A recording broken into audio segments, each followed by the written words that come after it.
അപ്പം എല്ലാവർക്കും നമസ്കാരം. ഞാൻ ഡോക്ടർ ജിൻസായി ഫ്രം ദ്രോണ ഇൻസ്റ്റിറ്റ്യൂട്ട്.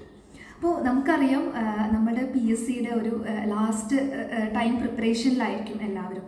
അപ്പോൾ അതിൽ തന്നെ ഏറ്റവും നമ്മുടെ ഒരു മാർക്കിൻ്റെ സിലബസ് നിങ്ങൾക്ക് കിട്ടിയപ്പം അതിൽ ഏറ്റവും വെയിറ്റേജ് കൂടുതലുള്ള ഒരു സബ്ജക്റ്റാണ് കായ ചികിത്സ എന്ന് പറയുന്നത്. അപ്പോൾ ശരിക്കും കായ ചികിത്സ എന്ന് പറയുന്നത് വളരെ കുറച്ച് വാസ്റ്റായിട്ടുള്ളൊരു സബ്ജക്റ്റാണ്. അപ്പം ആ കായ ചികിത്സയെ സംബന്ധിച്ചിടത്തോളം ഇനിയുള്ള കുറച്ച് ദിവസങ്ങൾ ഏതൊക്കെ പോയിൻറ്റ്സുകളാണ് നമ്മൾ മെയിനായിട്ട് സ്ട്രെസ്സ് കൊടുക്കേണ്ടത്, എന്തൊക്കെ നമുക്ക് ലീവ് ചെയ്ത് പഠിക്കാം, അല്ലെങ്കിൽ ഏത് മാത്രമാണ് ഇനി നോക്കി പോകേണ്ടത് എന്നുള്ളത് കാര്യങ്ങളെക്കുറിച്ച് പറയാൻ വേണ്ടിയിട്ടാണ് ഈ വീഡിയോ ചെയ്യുന്നത്. അപ്പം ഫസ്റ്റ് തന്നെ നമ്മളിപ്പോൾ കായ ചികിത്സ പഠിക്കുമ്പോൾ മെയിനായിട്ടും അഷ്ടാംഗ ഹൃദയത്തിൽ പറഞ്ഞിട്ടുള്ള ഡിസീസുകൾക്ക് ഇമ്പോർട്ടൻസ് കൊടുക്കുക. അതുകൂടാതെ പിന്നെ പ്രധാനപ്പെട്ടതാണ് ആമവാദം പ്രധാനമാണ്, അതുപോലെ തന്നെ അമ്ലപിത്തം ആൻഡ് ഊരുസ്തംഭം. ഈ 3 ഡിസീസുകളും അത് അഷ്ടാംഗ ഹൃദയത്തിൽ പറയാത്തതാണ്. ഊരുസ്തംഭത്തെക്കുറിച്ച് കുറച്ച് കാര്യങ്ങൾ പറയുന്നുണ്ട്, എന്നാലും അത് ചരവും കൂടെ പഠിക്കേണ്ടതാണ്. അപ്പം ഈ അഷ്ടാംഗ ഹൃദയത്തിൽ പറഞ്ഞ ഈ ഡിസീസുകൾക്ക് തന്നെ പ്രാധാന്യം കൊടുത്ത് പഠിക്കുക. അപ്പോൾ അതിൽ നമുക്കറിയാം, നമ്മൾ ഒരു ഡിസീസുകൾ പഠിക്കുമ്പം എങ്ങനെയാണ് നിദാനം, അതുപോലെ തന്നെ പൂർവ്വരൂപം, ലക്ഷണം, സംപ്രാപ്തി, പിന്നെ പ്രോഗ്നോസിസ് ആൻഡ് ചികിത്സ. ഈ ഒരു ഫോമാറ്റിലാണ് നമ്മൾ ഓരോ ഡിസീസുകളും പഠിച്ചു പോകുന്നത്. അപ്പോൾ അതിൽ ഫസ്റ്റ് പോയിന്റ്, അപ്പോൾ നമ്മൾ ഏത് ഡിസീസ് ആണെങ്കിലും അതിൽ നിദാനം എടുക്കുമ്പോഴത്തേക്ക് നമുക്കിപ്പം എല്ലാ ഡിസീസുകളും ഒരുപാട് നിദാനം പറയുന്നുണ്ട്. അപ്പോൾ നമുക്ക് എല്ലാം കൂടി ഈ ലാസ്റ്റ് നിമിഷം പഠിക്കുക എന്ന് പറയുന്നതിനേക്കാളും ഏറ്റവും പ്രധാനപ്പെട്ട കോറായിട്ടുള്ള പോയിന്റ്സുകൾ അത് നിങ്ങൾക്ക് അറിയായിരിക്കും. ഓരോ ഡിസീസ് എടുക്കുമ്പോഴും നമ്മൾ പറഞ്ഞിട്ടുണ്ടാവും ഏതൊക്കെയാണ് ഏറ്റവും പ്രധാനം നിദാനത്തിൽ എന്ന്. ആ ഒരു പോയിന്റ് മാത്രം സ്ട്രെസ് ചെയ്തിട്ട് ഇനിയുള്ള ദിവസങ്ങളിൽ പഠിക്കാം. ഇപ്പോൾ ഫോർ എക്സാമ്പിൾ ചത്വാരോ ഹേതു പറയുന്നുണ്ട് രാജേക്ഷ്മിൽ, അത് വളരെ പ്രധാനപ്പെട്ടതാണ്. ഇപ്പം ഗുൽമത്തിൽ കുറേ നിദാനം പറയുന്നില്ലേ, സ്നേഹസ്വേദങ്ങൾ ചെയ്യാതെ ശോധനം ചെയ്യുക, അങ്ങനെയുള്ള കുറച്ച് നിദാനം പറയുന്നുണ്ട്. അപ്പോൾ എന്താണ് ഏറ്റവും കോറായിട്ട് അല്ലെങ്കിൽ 3 സ്റ്റാർ ആയിട്ട് പറഞ്ഞിരിക്കുന്ന നിദാനം, അത് മാത്രം ഒന്ന് സ്ട്രെസ് ചെയ്തിട്ടാണ് ഇനിയുള്ള ദിവസങ്ങളിൽ പഠിക്കേണ്ടത്. അതാണ് നിദാനം വരുന്നത്.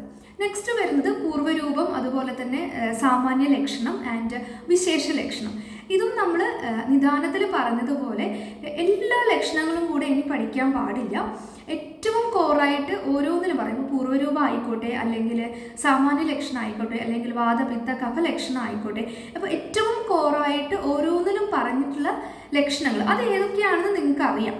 അപ്പോൾ അത് നമ്മൾ സ്ട്രെസ് ചെയ്ത് പഠിക്കുക. അത് ഒരു കാരണവശാലും നമ്മുടെ കയ്യിൽ നിന്ന് പോവാത്ത രീതിയിൽ സ്ട്രെസ് ചെയ്തിട്ട് പഠിക്കുക. ഇപ്പോൾ എക്സാമ്പിൾ പറയുകയാണെങ്കിൽ ഛർദിതസ്യ ബീഭത്സത എന്ന് പറയുന്നുണ്ട് നമ്മുടെ രക്തപിത്ത പൂർവ്വരൂപത്തിൽ, അല്ലെങ്കിൽ എന്താണ് ഹിതോപദേശേഷു അക്ഷാന്തി എന്ന് പറഞ്ഞ് ജ്വരപൂർവ്വരൂപത്തിൽ പറയുന്നുണ്ട്. അപ്പോൾ അങ്ങനെ വളരെ സ്പെസിഫിക് ആയിട്ട് എന്തെങ്കിലും പോയിന്റ്സുകൾ ലക്ഷണങ്ങൾ പറയുന്നുണ്ടെങ്കിൽ അത് സ്ട്രെസ് ചെയ്തിട്ട് വേണം ഇനിയുള്ള ദിവസങ്ങളിൽ പഠിക്കാൻ വേണ്ടി. അല്ലാതെ എല്ലാം കൂടെ ഓരോ ഡിസീസ് എടുത്തിട്ട് എല്ലാ ലക്ഷണവും വീണ്ടും വീണ്ടും പഠിക്കുമ്പോൾ ഏറ്റവും പ്രധാനപ്പെട്ട പോയിന്റ്സ് ചിലപ്പോൾ നമ്മുടെ കയ്യിൽ നിന്ന് നിൽക്കില്ല, ചിലപ്പോൾ മറന്നു പോകും. പക്ഷെ അങ്ങനെ ഒരിക്കലും പാടില്ല. നമ്മൾ 3 സ്റ്റാർ അതുപോലെ 2 സ്റ്റാർ എന്ന് പറഞ്ഞ പോയിന്റ്സുകൾ സ്ട്രെസ് ചെയ്തിട്ട് അതൊരിക്കലും നമ്മുടെ കയ്യിൽ നിന്ന് പോവാത്ത രീതിയിൽ നമ്മൾ ഒന്ന് ഉറപ്പിക്കുകയാണ് ഇനിയുള്ള ദിവസങ്ങളിൽ ചെയ്യേണ്ടത്. അപ്പോൾ അതാണ് ലക്ഷണങ്ങളൊക്കെ വരുന്നത്. നെക്സ്റ്റ് വരുന്നത് നമ്മുടെ ഒരു പ്രധാനപ്പെട്ട ഒരു ഏരിയ ആണ് സംപ്രാപ്തി എന്ന് പറയുന്നത്. അപ്പോൾ സംപ്രാപ്തി വരുമ്പോഴത്തേക്ക് എന്താണോ അതിൽ ഏറ്റവും സ്പെസിഫിക്, ഏറ്റവും കോറായിട്ട് ഓരോ ഡിസീസിൻ്റെയും സംപ്രാപ്തിയിൽ എന്താണോ പറഞ്ഞിരിക്കുന്നത് അത് മാത്രം നോക്കിയിട്ട് പോവാം. ഇപ്പോൾ എക്സാമ്പിൾ ഇപ്പോൾ സ്രോതസ്സുകൾ, ചിലപ്പോൾ സ്രോതസ്സുകളായിരിക്കും ഇന്നേ സ്രോതസ്സാണ് ഇതിൽ ഇൻവോൾവ് ചെയ്തതെന്ന് എടുത്ത് പറയുന്നുണ്ടാവും. ഇപ്പം ജ്വരത്തിൽ വരുന്നുണ്ട്, അതുപോലെ തന്നെ ശ്വാസം ഹിത്മ ഡിസീസിലൊക്കെ സ്രോതസ് എടുത്ത് പറയുന്നുണ്ട്. അപ്പോൾ അങ്ങനെ സ്രോതസ്സുകളൊക്കെ എടുത്ത് പറയുവാണെങ്കിൽ, അല്ലെങ്കിൽ ഏതെങ്കിലും സ്പെസിഫിക് ആയിട്ടുള്ള സ്ഥാനം എഫക്റ്റഡ് ആണ് അങ്ങനെ പറയുകയാണെങ്കിൽ, അപ്പോൾ അത്തരത്തിൽ ഏറ്റവും കോറായിട്ട് പറഞ്ഞിരിക്കുന്ന പോയിന്റുകൾ നോട്ട് ചെയ്തിട്ട് അതൊന്ന് ഉറപ്പിച്ച് പോവുക. ഇപ്പം പിന്നെ എക്സാമ്പിൾ ഇപ്പം പ്രാണാഗ്നി അപാന ദുഷ്ടി എന്നൊക്കെ പറയുന്നുണ്ട്, ഉദരമൊക്കെ വരുമ്പോഴത്തേക്കും അങ്ങനെയുള്ള അതാണ് അതിൽ ഏറ്റവും പ്രധാനപ്പെട്ട ഒരു പോയിന്റ് എന്ന് പറയുന്നത് അല്ലേ. അതുപോലെ തന്നെ ഊർധ്വാദോ പിന്നെ അമ്പുവാഹിനീനെ എഫക്റ്റ് ചെയ്യുന്നു എന്ന് പറയുന്നുണ്ട്, അത് അതിൽ ഏറ്റവും പ്രധാനപ്പെട്ട ഒരു പോയിന്റ്. അപ്പോൾ ഏറ്റവും കോറായിട്ട് എന്താണോ ഓരോ ഡിസീസിലും സംപ്രാപ്തിയിൽ പറഞ്ഞിട്ടുള്ളത് അത് മാത്രം നോക്കിയിട്ട് പോവുക. പിന്നെ നെക്സ്റ്റ് വരുന്നതാണ് പ്രോഗ്നോസിസ്. അപ്പോൾ നമ്മൾ എല്ലാ ഡിസീസുകളുടെയും ഒരു ലാസ്റ്റ് വരുമ്പോഴത്തേക്ക് പ്രോഗ്നോസ് അല്ലെ ഏകദോഷം, സ്വാധീനം, ദിദോഷജം, എന്താണ് സാധ്യ, വ്യാപ്യം, അങ്ങനെ ഓരോന്നിനെയും പറഞ്ഞു പോകുന്നുണ്ട്. അപ്പം അത് എല്ലാം പഠിക്കുക എന്നുള്ളതല്ലാതെ ചിലതിൽ ലക്ഷണങ്ങളൊക്കെ എടുത്ത് പറയുന്നുണ്ട്. അതായത് ഇപ്പം രക്തപിത്തത്തിൻ്റെ പ്രോഗ്നോസിസ്, അതിലിപ്പം എന്താണ് എല്ലാ രോമകൂപങ്ങളിലൂടെയും പോവുകയാണെങ്കിൽ അത് അസാധ്യമായിട്ട് പറയുന്നു. അതുപോലെ മാർഗ്ഗം അനുസരിച്ചിട്ട് പറയുന്നുണ്ട്. അപ്പോൾ അങ്ങനെ സ്പെസിഫിക് ആയിട്ട് നമ്മൾ എപ്പോഴും പറയുന്ന പോലെ ഏകദോഷം ദോഷം അങ്ങനെയല്ലാതെ എന്താണോ വ്യത്യസ്തമായിട്ട് എന്തിൻ്റെയൊക്കെ പ്രോഗ്നോസിസ് ആണ് പറഞ്ഞിരിക്കുന്നത് അത് വളരെ പ്രധാനപ്പെട്ടതാണ്. ഇപ്പം ചിത്രം വരുമ്പോഴത്തേക്ക് കുറച്ച് ലക്ഷണങ്ങൾ പറയുന്നത് അല്ലേ, അനഗ്നിദഗ്ധജം, അതുപോലെ തന്നെ അനഗ്നിദഗ്ധജം സാധ്യമാണെന്ന് പറയുന്നു. പിന്നെന്താ ഓഷ്ടങ്ങളിൽ പാണിപാദങ്ങളിൽ ഉണ്ടാവാൻ അസാധ്യം, കുറച്ച് സൈറ്റൊക്കെ വെച്ച് പറയുന്നുണ്ട്. അപ്പോൾ അതും വളരെ പ്രധാനപ്പെട്ടതാണ്. പിന്നെ ആഫ്റ്റർ 1 ഇയർ, 1 ഇയറിന് ശേഷം ചിലത് യാപ്യാണെന്ന് പറയുന്നുണ്ട്, ചിലത് കൃത്രിസാധ്യമാണെന്ന് പറയുന്നുണ്ട്. അപ്പോൾ അത് നിങ്ങൾ ഓരോ ഡിസീസ് വരുമ്പോഴും എന്താണ് ആ പ്രോഗ്നോസ് 3 സ്റ്റാർ എന്ന് നമ്മൾ പറഞ്ഞു തന്നിട്ടുണ്ടാവും. അപ്പോൾ ആ പോയിന്റ്സുകൾ മാത്രം നമ്മൾ ഇനിയുള്ള ദിവസങ്ങളിൽ സ്ട്രെസ് ചെയ്ത് പഠിക്കുക. അപ്പോൾ ഇത്രയുമാണ് നമ്മുടെ നിദാനം, ലക്ഷണം, അതുപോലെ തന്നെ സംപ്രാപ്തി, പിന്നെ പ്രോഗ്നോസിസിൽ നമ്മൾ പ്രധാനമായിട്ടും സ്ട്രെസ് ചെയ്ത് പഠിക്കേണ്ട ഏരിയ എന്ന് പറയുന്നത്. നെക്സ്റ്റ് വരുന്നത് എന്താണ്, ചികിത്സയാണ്. അപ്പോൾ ചികിത്സ വരുമ്പോഴത്തേക്ക് എന്താണ്, ഫസ്റ്റ് അതിൻ്റെ ട്രീറ്റ്മെൻറ്റ് പ്രിൻസിപ്പിളാണ് അല്ലേ. അപ്പോൾ ഏത് ഡിസീസിൻ്റെയും ട്രീറ്റ്മെൻറ്റ് പ്രിൻസിപ്പിൾ വളരെ പ്രധാനപ്പെട്ടതാണ്. നമ്മൾ ഒരു കാരണവശാലും വിടേണ്ട കാര്യമില്ല, ട്രീറ്റ്മെൻറ്റ് പ്രിൻസിപ്പിൾ പഠിക്കുക.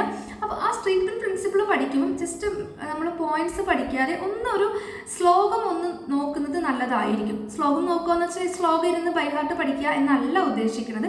ആ ഒരു കൊട്ടേഷനായിട്ടൊന്ന് ഫെമിലിയർ ആവുക. അപ്പോൾ അത് ഓൾറെഡി നിങ്ങൾ ഫെമിലിയർ ആയിട്ടുണ്ടാവും, ഒന്നും കൂടെ ഒന്ന് ഫെമിലിയർ ആയിട്ട് പോവുക എന്നുള്ളതാണ്. കാരണം ചിലപ്പോൾ കൊട്ടേഷൻ എടുത്തായിരിക്കും ചോദിക്കുന്നത്. ഇപ്പോൾ എക്സാമ്പിൾ രാജലക്ഷ്മിയിൽ എന്താണ്, ബലിനോ ബഹുദോഷസ്യ സ്നിഗ്ധസ്വിന്നസ്യ ശോധനം ഊർധ്വാദോ യക്ഷ്ണഃ കുര്യ സസ്നേഹം എന്ന കർഷണം. അപ്പോൾ അസസ്നേഹം എന്ന കർഷണം എന്നൊക്കെ പറഞ്ഞിട്ട് ആ കൊട്ടേഷൻ്റെ ഒരു എൻ്റെയൊക്കെ വെച്ചിട്ടായിരിക്കും ചിലപ്പം ക്വസ്റ്റ്യൻ വരുന്നത്. അപ്പോൾ നമുക്ക് പെട്ടെന്ന് നമ്മൾ ഒരു കൊട്ടേഷൻ ഫെമിലിയർ ആയിട്ടില്ലെങ്കിൽ ചിലപ്പോൾ ഒന്ന് കിട്ടാതിരിക്കും. അപ്പോൾ ആ ഒരു മെയിൻ ട്രീറ്റ്മെൻറ്റ് പ്രിൻസിപ്പിൾ എന്താണോ അതിൻ്റെ ഒരു ശ്ലോകങ്ങളൊന്ന് ഫെമിലിയർ ആവുന്നത് എപ്പോഴും നല്ലതായിരിക്കും. ബൈ ഹാർട്ട് പഠിക്കണമെന്നില്ല, അതിനുള്ളൊരു ടൈം നമുക്ക് ഇനിയില്ല, ഓൾറെഡി പഠിച്ചതാണെങ്കിൽ കുഴപ്പമില്ല. അപ്പോൾ ഒന്ന് ഫെമിലിയർ ആവുന്നത് എപ്പോഴും നല്ലതായിരിക്കും. അതാണ് ട്രീറ്റ്മെൻറ്റ് പ്രിൻസിപ്പിൾ പറയുന്നത്. നെക്സ്റ്റ് പറഞ്ഞിരിക്കുന്നത് കുറേ പ്രയോഗങ്ങൾ അല്ലെങ്കിൽ കുറേ കണ്ടീഷൻസ് പറയുന്നുണ്ട്. ഇപ്പം ഫോർ എക്സാമ്പിൾ ഇപ്പോൾ ജ്വരം എടുക്കുകയാണെങ്കിൽ ഘൃതപ്രയോഗം, ക്ഷീരപ്രയോഗം, വസ്തി, നസ്യം, അനുവാസനം, അപ്പോൾ അങ്ങനെ കുറേ പ്രയോഗങ്ങൾ പറയുന്നുണ്ട്. അപ്പോൾ ആ ജ്വരത്തിൽ മാത്രമല്ല, ഞാൻ ജസ്റ്റ് ഒരു എക്സാമ്പിൾ പറഞ്ഞേ ഉള്ളൂ. അപ്പോൾ ഓരോ ഡിസീസുകളിലും പ്രധാനമായിട്ടും എന്തെങ്കിലും പ്രയോഗങ്ങൾ പറഞ്ഞിട്ടുണ്ടെങ്കിൽ അത് നമ്മളൊന്ന് സ്ട്രെസ് ചെയ്യുക. അതും ഇതുപോലെ ഒന്ന് ശ്ലോകം ജസ്റ്റ് ഒന്ന് ഫെമിലിയർ ആവുന്നത് നല്ലതായിരിക്കും. ഇപ്പം എന്താണ്, പ്രക്ഷീണ കപപിത്തസ്യ തൃകപൃഷ്ഠ കടിഗ്രഹേ ദീപ്താഗ്നേ ബദ്ധശത്രുത, ഇങ്ങനെ ഒരു കണ്ടീഷനിൽ എന്ത് കൊടുക്കണം എന്നാണ് ക്വസ്റ്റ്യൻ വരുന്നത്. അപ്പോൾ നമ്മൾ ആ ഒരു കൊട്ടേഷൻ ഒന്ന് ഫെമിലിയർ ആണെങ്കിൽ നമുക്ക് പെട്ടെന്ന് അത് എഴുതാൻ പറ്റും. അപ്പോൾ മാറ്റർ ആണെങ്കിലും ആ ഓർഡറിൽ ആ ശ്ലോകം പോലെ തന്നെ മാറ്റർ പഠിച്ചെങ്കിൽ നമുക്ക് വലിയ കുഴപ്പമുണ്ടാവില്ല. അപ്പോൾ അത് എല്ലാ പ്രയോഗങ്ങളും വളരെ പ്രധാനപ്പെട്ടതാണ്. ആ പ്രയോഗങ്ങളെല്ലാം ഒന്നും കൂടെ സ്ട്രെസ് ചെയ്തിട്ട് ഇനിയുള്ള ദിവസങ്ങളിൽ നമ്മൾ പഠിക്കേണ്ടതാണ്.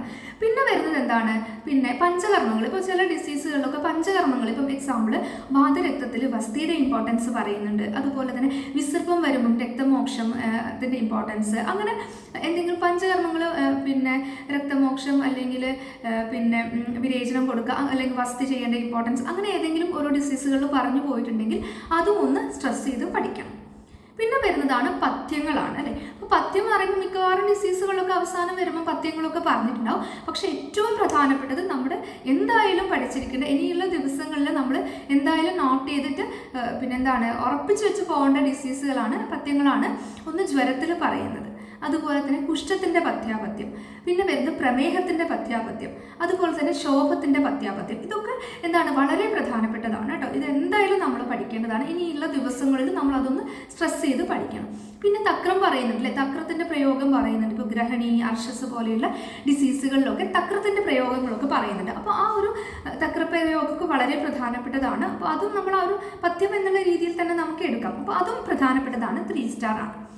പിന്നെ വരുന്നതാണ് ശ്ലോകങ്ങൾ. നമ്മളിപ്പം ചികിത്സ ജനറലായിട്ട് നിദാനമാണെങ്കിലും അല്ലെങ്കിൽ ചികിത്സേൻ്റെ കൂടെ ചില ശ്ലോകങ്ങൾ പറഞ്ഞു പോവാറുണ്ട്, ചില കൊട്ടേഷൻസ്.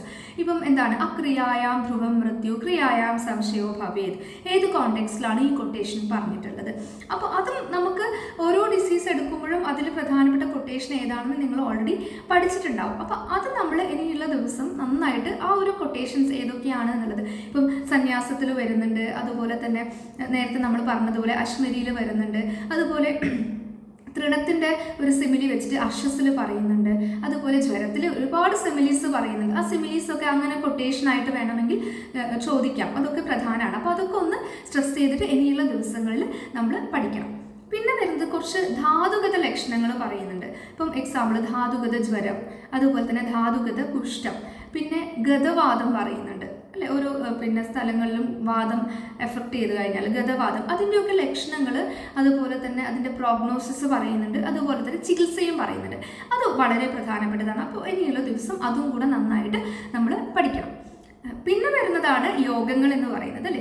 അപ്പോൾ യോഗങ്ങൾ നിങ്ങൾ പഠിക്കുമ്പോഴും നമ്മൾ ഓരോ ഡിസീസ് എടുക്കുമ്പോഴും അതിൽ ക്ലിനിക്കലി നമ്മൾ ഇമ്പോർട്ടൻ്റ് ആയിട്ടുള്ള അതും നിങ്ങൾക്ക് ഓൾറെഡി നമ്മൾ പറഞ്ഞിട്ടുണ്ടാവും. ഓരോ ഡിസീസ് എടുക്കുമ്പോഴും ഏതൊക്കെയാണ് ഡിസീസ്. ഇപ്പോൾ ജ്വരത്തിൽ പത്യാകുസ്തുംഭരാതി പ്രധാനമാണ്, ദ്രാക്ഷാദി കഷായം പ്രധാനമാണ്. അങ്ങനെ ഓരോ ഡിസീസ്, ഇപ്പോൾ ഗുൽമം വരുമ്പോഴത്തേക്ക് വൈശ്വാനര ചൂർണം, അഷ്ടചൂർണം, ലസുന ക്ഷീരം, ഹിങ്കുത്രിഗുണ തൈലം, ഒരുപാട് യോഗങ്ങൾ പറയുന്നുണ്ട്. ത്രായന്ത്യാദി കഷായം വിദ്രതിയിൽ പറയുന്നത്. അപ്പോൾ അങ്ങനെ പിന്നെ ഓരോ ചാപ്റ്ററിൽ അല്ലെങ്കിൽ ഓരോ ഡിസീസിലും ക്ലിനിക്കലി ഇമ്പോർട്ടൻ്റ് ആയിട്ടുള്ള യോഗങ്ങൾ പറയുന്നുണ്ട്. അപ്പോൾ ആ യോഗങ്ങൾ ഒന്ന് നോക്കുക. അതിൽ നിന്നായിരിക്കും ക്വസ്റ്റ്യൻ വരാൻ സാധ്യത ഒരു 90% സാധ്യതയുള്ളത്. അപ്പോൾ അതൊന്ന് ഇനി ദിവസങ്ങൾ അതൊന്ന് നമ്മൾ ഉറപ്പിച്ചു പോവാം. അപ്പോൾ അതിലെന്തെങ്കിലും എടുത്ത് അനുപാനം എന്തെങ്കിലും എടുത്ത് പറയുന്നുണ്ടെങ്കിൽ, അല്ലെങ്കിൽ എന്തെങ്കിലും സ്പെസിഫിക് ആയിട്ടുള്ള ഇൻഡിക്കേഷൻസ് പറയുന്നുണ്ടെങ്കിൽ, കുറച്ച് ഇൻഡിക്കേഷൻസ് ഒക്കെ പറയുന്നുണ്ടെങ്കിൽ അതൊക്കെ ഒന്ന് നോട്ട് ചെയ്ത് പോവാം.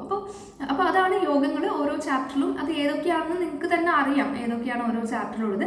അപ്പോൾ ആ യോഗങ്ങൾ മാത്രം, എല്ലാ യോഗങ്ങളും പോയി നോക്കാതെ ഈ പറഞ്ഞ 3 സ്റ്റാർ 2 സ്റ്റാർ മാത്രം പറഞ്ഞ യോഗങ്ങൾ മാത്രം നോക്കിയിട്ട് പോവാം. അപ്പോൾ ഇങ്ങനെയാണ് നമ്മൾ ഒരു കായ ചികിത്സ പഠിക്കുന്നത്. ഇപ്പോൾ ചെറിയൊരു വീഡിയോസിൽ ഒരു പെട്ടെന്ന് ഞാൻ പറഞ്ഞു പോവാണ് മെയിനായിട്ട് നമ്മൾ എന്തൊക്കെയാണ് നോക്കേണ്ടത് എന്നുള്ളത്. അപ്പോൾ ജനറലി പറയുകയാണെങ്കിൽ നമ്മുടെ ദ്രോണയുടെ നോട്ട് നന്നായിട്ട് പഠിക്കുക. അതിലെല്ലാം പ്രധാനപ്പെട്ട പോയിന്റ്സുകളാണ് പറഞ്ഞിട്ടുള്ളത്. അത് നമ്മൾ തറവായിട്ടിരിക്കുക. അതുപോലെ 3 സ്റ്റാർ 2 സ്റ്റാർ പോയിന്റ്സുകൾ നമ്മുടെ കയ്യിൽ നിന്ന് വിടാത്ത രീതിയിൽ അത് നന്നായിട്ട് പഠിക്കുക. എല്ലാ 1 സ്റ്റാർ ഒന്നും ഇരുന്ന് പഠിക്കാതെ ഈ 3 സ്റ്റാർ 2 സ്റ്റാർ പോയിന്റ്സിൽ മാത്രം നമ്മൾ കോൺസെൻട്രേറ്റ് ചെയ്ത് പഠിക്കുക. കാരണം അത് നമ്മുടെ കയ്യിൽ നിന്ന് ഒരിക്കലും പോകാൻ പാടില്ല ഒരു എക്സാമിന്. ഇപ്പോൾ ഒരു 1 സ്റ്റാർ ടോപ്പിക്ക് നമുക്ക് കിട്ടിയില്ലെങ്കിലും കുഴപ്പമില്ല, കാരണം അത് എല്ലാവർക്കും 1 സ്റ്റാർ ആണ്. അതാണ് നമ്മൾ മനസ്സിലാക്കേണ്ടത്. അപ്പോൾ 3 സ്റ്റാർ 2 സ്റ്റാറിന് മാത്രം ഇമ്പോർട്ടൻസ് കൊടുത്തിട്ട് ഇനിയുള്ള ദിവസങ്ങളിൽ പഠിക്കുക. അപ്പോൾ എല്ലാവർക്കും ബെസ്റ്റ് വിഷസ്. താങ്ക്